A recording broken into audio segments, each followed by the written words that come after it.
Hello everyone, so today I'm going to be making a question and answer video, and as most of you have probably noticed, I've not been as frequent with my uploads recently, purely because I just want to make sure that all the projects I'm involved into are finished by the end of the summer, and I was a little bit overwhelmed with my activities time-wise, so I had to cut back on my social media for a little while. In the meantime, I've been receiving a lot of nice feedback and great questions, and I appreciate every single one of you leaving your comments on my Facebook, YouTube, Twitter, and etc. So I decided that in order for me to give some appropriate answers rather than just giving some bland free word replies, it would be more time efficient if I just made a video picking a couple of questions which I find would probably interest a wider audience and just answering them on the spot. So we'll see how that works out. So we're gonna start off with my YouTube followers and the comments which I received on my YouTube, and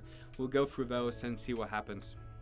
So the first question comes from Kyler Freeland, and he wants to know, what would you say is the best way of practicing tongue to make it less heavy? And sometimes he notices that he's using too much tongue in his playing. So to start with, we need to establish that for this particular topic, we're going to be talking about single tongue, which is the granddaddy of all the tonguing techniques. So I find that tonguing for me personally is the most maintenance requiring aspect of playing. If I stop practicing my tonguing for a couple days, I instantly start feeling pretty significant decrease in both of my speed and stamina. So what you need to establish is a correct game plan which will allow you progress over time. There's no real quick fix to this thing. It's almost like asking a gymnast how to achieve that level of flexibility. Well, you do certain exercises, but it's more about the consistency throughout a certain duration. You don't start doing splits and all the crazy flexibility requiring stunts without putting years and years into your stretching and etc. So it's kind of similar with tongue. It's just, getting that pattern of your tongue movement and airflow better and better throughout a long period of time. So we're going to be talking mainly about two areas: is making sure that your airflow is moving and that your range of motion when it comes to tongue is becoming more and more efficient. In other words, you're moving your tongue as little as possible, or as little as necessary for you to achieve certain accents, certain articulations, or certain speed. So it's very important to establish a game plan which is going to allow us to not only track the progress, but make reasonable expectations to when it comes to stamina improvements and speed improvements. So the exercises or the exercise which I recommend to most of my students, something which I base most of my tonguing practice on, is just picking the most simple pattern or the most simple scale. So me personally, I just pick my concert B flat, or for the European players, we're talking about C major. And I would start with setting a tempo where I could tongue 60 notes on one note for as long as my breath allows me to. So to give you a good example, I would normally set my metronome on around 90 beats per minute to start with. So if I'm hearing the click, I would just start on my concert B flat and tongue it for as long as my breath allows me.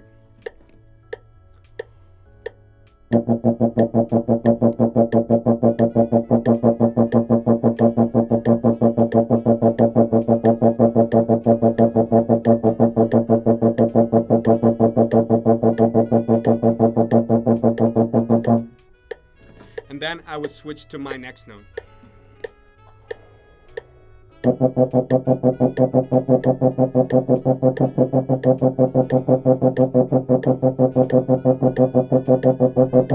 And do the same thing up until I build up a full scale.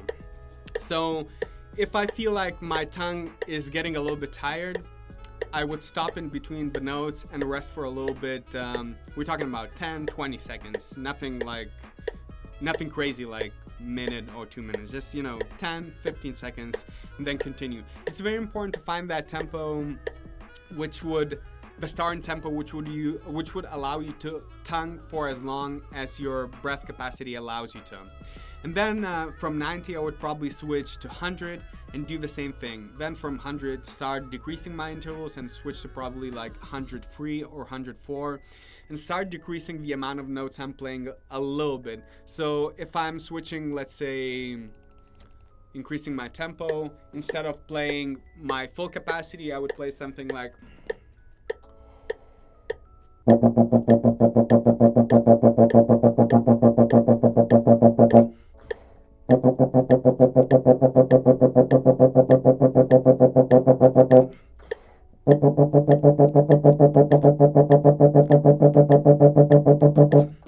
and if I was to increase the tempo even more, I would decrease the amount of 16 notes I'm playing to even a lesser amount.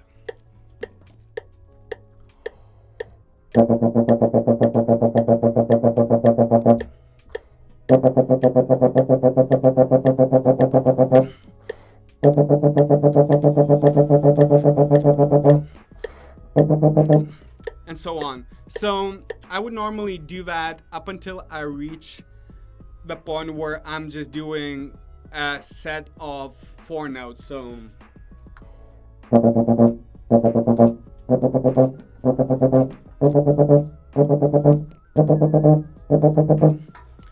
set yourself a goal of improving 1 or 2 beats in terms of speed per each group a week. And I know it sounds like a very small improvement, but again, we're thinking long term. So if you're thinking a week, we're talking about 1 or 2 beats per your group. If we're talking about month, we're talking about 4 to 8 or whatever, 4, 6, 7, 8 beats per month. And then we're talking about year, we're talking about 48, 60, 80 beats per your group, which is not even a reasonable progression. So that's why it's so important to pick a reasonable progression and reasonable expectations for the improvement. It's more of a long-term thing, but that's the exercise which I love doing, and it's simple enough to the point where it allows me to focus on my tongue movement, allows me to concentrate on the syllables. So when I'm playing, I'm not just trying to tongue, I'm really thinking of ta ta ta ta ta ta ta ta, and I'm making sure it doesn't get to the point where it's ta ta ta ta, where I'm just saying one letter, which is T or D. I'm not saying d d d d d d. I'm saying da da da da da da da da da da da da da da da da da da da, or da da da da da da da da, where it's a very continuous syllable to make sure that the airflow gets through. So this is something I would highly recommend. You track your progress, brother. Make sure you have a reasonable expectations and you get that tongue less heavy in no time. So hopefully this answers the question. So let's move on to the second question, and it comes from, and I really hope I'm pronouncing this correctly, Irish de la Pena. And the question is how to sustain breathing and good sound when doing long slurs.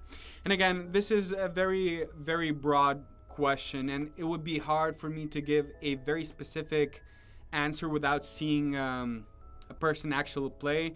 But the common trend I see in a lot of players is that usually the problem with having uneven slurs comes from inability to manipulate the airspeed correctly.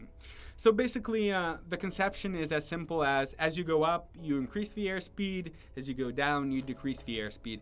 And you do that with air manipulation and tongue positioning. So if I was to just think of changing my airspeed with that tongue position, and it would sound something like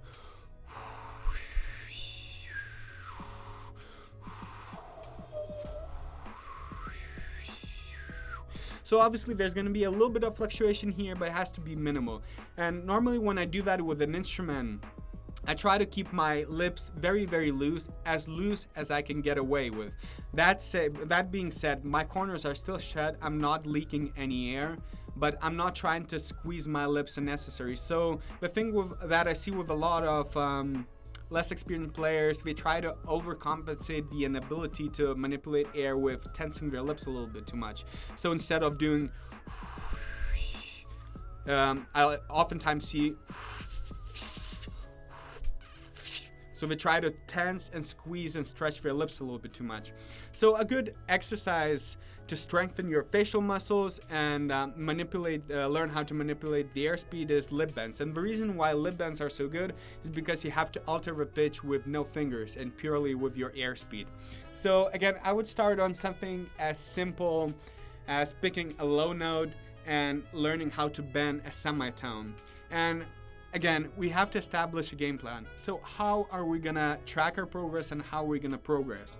So it's important for us to use a metronome, so we're establishing that our note length is always the same, and we're gonna set ourselves a goal of adding semitones over the time. So if I was to start something simple as a single semitone pattern and play it on one note.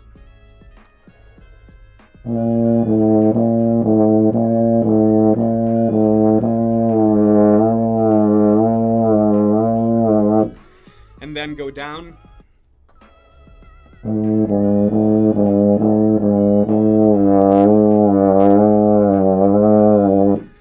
So what I'm trying to say, it's very important for you to track how many notes are you playing with fingered pattern and how many notes are you playing with just bending. And then as you get pretty confident with that and as you get better, start adding semitones.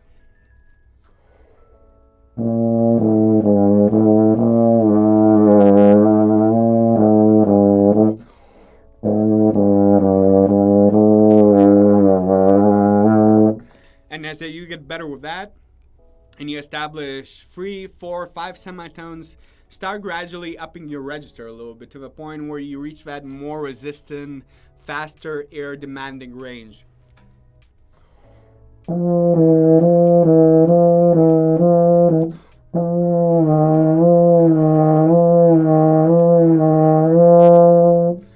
And just try to do that same thing with pedal tones as well with your pedal embouchure. So with pedal embouchure, it's a little bit easier to bend. So normally I can bend quite a lot. So if I was to start on my pedal B flat, or if we're talking about European players, pedal C.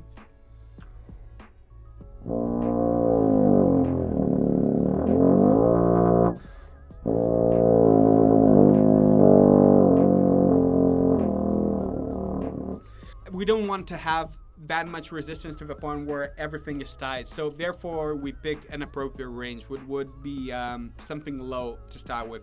And as you get stronger, you'll notice that you can perform higher range with a little bit more relaxed, more efficient embouchure while not leaking any air. So that's something that I would highly recommend you in terms of improving your long slurs and long tones or any slurs, because later on, once you learn to manipulate the airspeed, you can have those really smooth intervals with no gaps and with really good connection.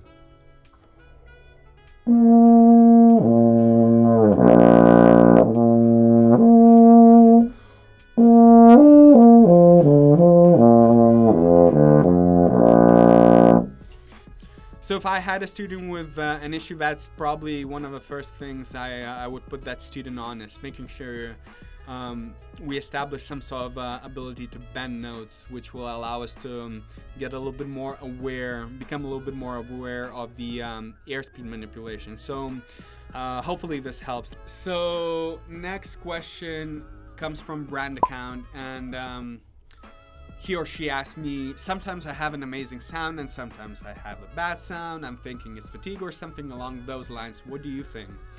Well, I think you actually diagnosed the problem quite accurately yourself. And again, I'm going to use an analogy of sports. So let's say you have a sprinter or a track and field or whatever athlete. So you're working out every single day for multiple hours. Now, you're not going to be going for your personal records every single day. You have to structure. So if you have 3 very hard, very taxing workouts a week, then you're going to have 4 workouts which are still based on developing certain skill set, but is also surrounded around the recovery. And the same thing applies to players. So when you play a brass instrument, you have to realize that not only you use a lot of core muscles, diaphragm, and all that stuff, but you also use a lot of facial muscles. And any muscle requires recovery time. So if you have one of those sessions where you play a lot of high stuff, a lot of uncomfortable stuff, obviously you're going to be using more facial muscles, and therefore you're going to get more fatigue. So it's very important to have the correct structure. So let's say, for me personally, from my experience, if I have days where let's say I have those days where I have rehearsals with brass band and or let's say concerts with brass band. So brass band for me is something which is most physically taxing, because I play way louder than I do in my solo playing, and I have to project more, and there's a lot of high stuff, there's a lot of fast stuff. So if I know I'm having a rehearsal in the evening, my whole day of playing is gonna be based around that rehearsal. So I'm gonna have a very good warm-up, which is gonna be all in low register, and then I'm not gonna play a single note up until that rehearsal. Same with concerts. So if I know I'm having a day where I'm gonna be practicing a piece which requires some high notes or is in very high register, next day I'm gonna back off of that piece and play something which would still help me to improve, maybe my fingers or whatever, but it's gonna be based in low range or whatever range is comfortable for you, as long as you're still recovering and you're not further damaging your face. So basically my answer would be learn how to structure your practice. I don't know exactly how many hours you practice, but if you have those days where you really go full on, make sure you back off next day. Don't take days off. Just make sure you do some recovery work. So a little bit more of low tones, long tones, some more pedal tones. Do a little bit of stretching, do some recovery work. So that should help solve this problem, or at least make your playing a little bit more consistent. Make sure you also track what you're doing. So make sure your posture is never sloppy, because if you practice in the morning, sometimes you might be a little bit tired and you have to be really focused. So practicing brass instrument is not very mechanical work. There's a lot of focus involved. So stay sharp, have structure, be smart with what you do, and that should solve the problem, at least to a certain extent.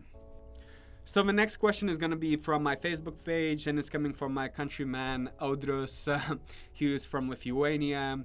And basically what he wants to know is a little bit more detail about the current mouthpiece which I'm using, which is Parker mouthpiece, since Audrius has been using quite a few of Denis Wick mouthpieces, including Stephen Mead for Ultra and different sizes, and he's very curious about K and G mouthpieces, which are being used by Robert Voss and David Thornton, and he's also interested in Parker mouthpieces. So I cannot comment much on K and G mouthpieces since I've never tried any of those. I know that when I studied at the Royal Northern College of Music, David Thornton switched to one of those, and I know Robert Voss is using one, and I believe David Childs is using one. I might be wrong on that, so sorry if I'm not being correct. But basically, I assume they're probably going to be pretty good mouthpieces, since you've got some established names using, and that's usually an indicator that there's some good features towards those mouthpieces. Just because I don't think those players would be using some crappy mouthpieces, especially when we're talking about brass market, because nobody's giving them a massive paycheck to be representative of a mouthpiece line. That's just insane to think. So in terms of Denis Wick mouthpieces, so throughout my playing career, I had multiple Denis Wick mouthpieces, which would include the actual 4AL, which I don't have on hand. This is the old SM4. Actually, it's SM4B, because it's a smaller shank. And this is one of the Ultra series, which is SM4U. Basically, around 2 years ago, I switched to Parker mouthpieces, and that's something that I came into by accident. So basically, Lance Leduc offered me to try one of his prototype mouthpieces, and I played on it for a while.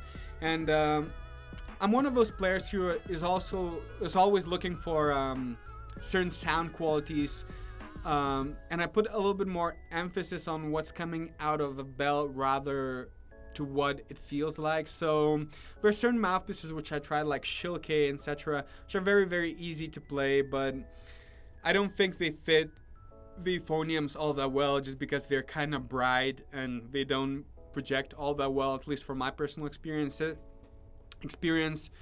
Whereas I was a huge fan of Denis Wick for a long time, and they both have qualities, like different qualities. So if we're talking about the SM4, it's a little bit less resistant, still a dark tone, but I can get a little bit more clarity on my articulation with this one, whereas the Ultra has a very, very dark sound, but it's not as pitched as I would normally like my mouthpiece to be, especially in high and low ranges. It has a very, very beautiful sound. But these are the mouthpieces which I normally recommend to most of the players. These are really good, professional quality mouthpieces which will fit most of the players. So the reason why I switched to Parker mouthpieces is simply because it kind of has the same sound, except for it fixes the problem with articulation and pitching in the high register.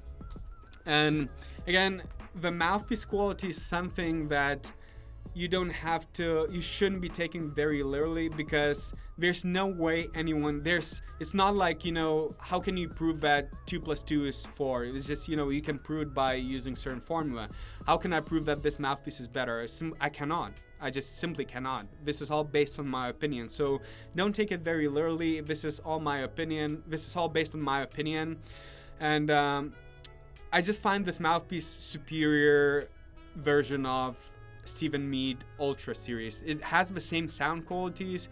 It's less resistant, is a little bit more pitched in high and low register, and the articulation is a little bit better. So that's the reason why I switched. Also, it has the ability to detach, so you can take off the rim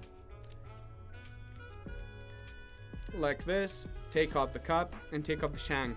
So these might be more useful to some players who switch around the instruments. So if you go play the baritone, which might have a different shank size, you can still use the same mouthpiece. Or if you want to put a plastic rim to extend your practice session a little bit, it comes in handy. So normally this is the setup that I use. So the rim is 5G 51 02/26 millimeters in diameter. The cup is Hauser MPC Parker 5G, and the shank is just a regular shank for the standard euphonium. So when I met Michael Parker, we kind of went through multiple rims and cups in order to find the combination which I personally like the best. So I think this is a nice. I had a couple of combinations which had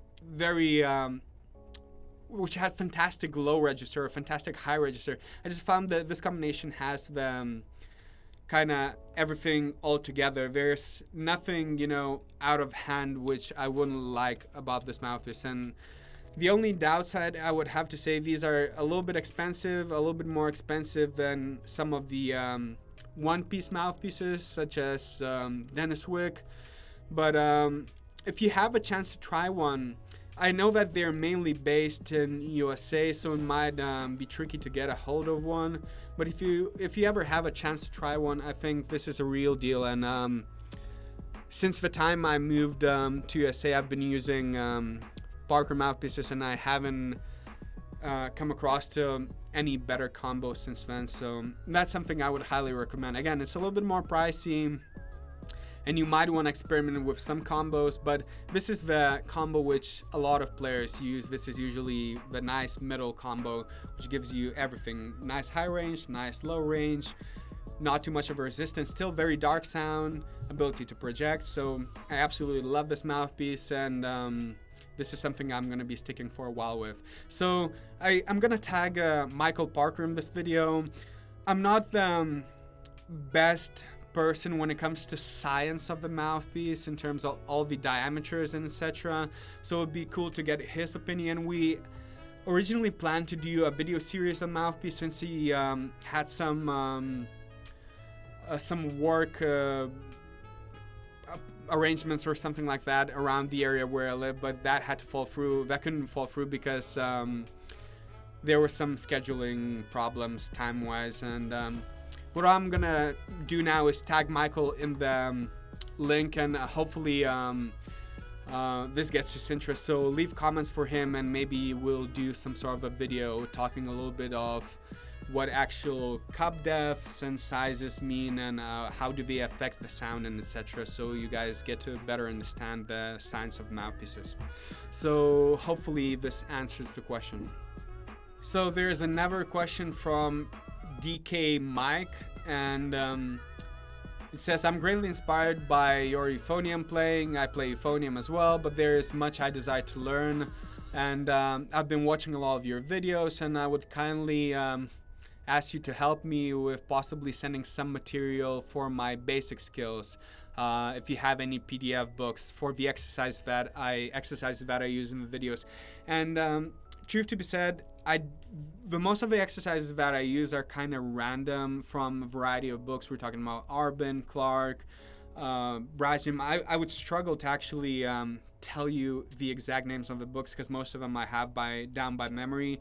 I should probably write down something in PDF at some point, but I don't have it on hand, and it would take me quite a long time to write everything on PDF. So I might do it at some point and just publish it and make it free, but unfortunately I don't have it on hand at the moment, so sorry if I cannot help you with that at the moment, my friends. So hopefully you can take away some of those exercises from the videos, because I don't think they're that complicated.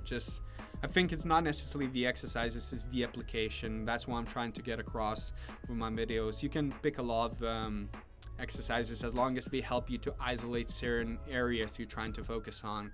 It's all about the application. Exercises are just, some people like this exercise, some people like that one. It's all about the application.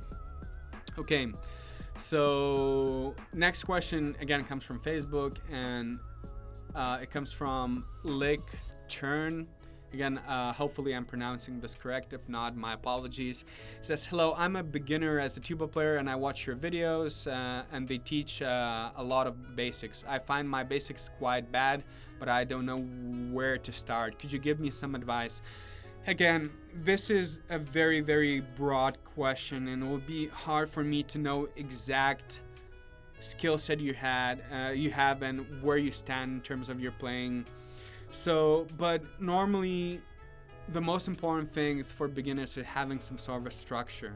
So my recommendations would be to get a teacher or to get an online lesson with somebody and just ask them to help you arrange certain routine or certain practice routine which will help you to progress. So not just a selection of exercises, but plan. How are you going to get better, and what's better?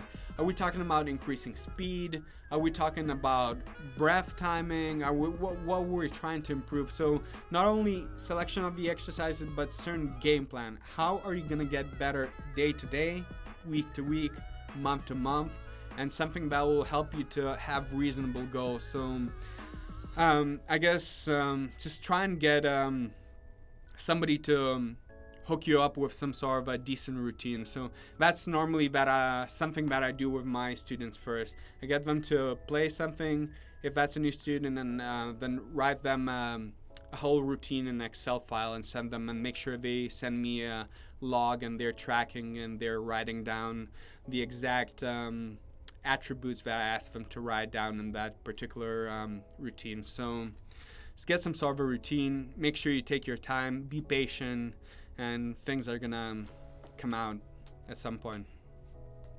So I think this is gonna be it for this particular Q&A session. If you feel like you have any questions that I could help you out with, make sure to leave a comment down below, or send me a message on my Facebook page or Twitter, and I'll try to get back at you as soon as possible. As always, if you find this video useful, consider subscribing, give it a thumbs up, share it with your friends. That would do me a huge favor, and I would really appreciate that. And for now, I really appreciate your time watching. Stay safe, work hard, keep motivated. Until the next time, my friends.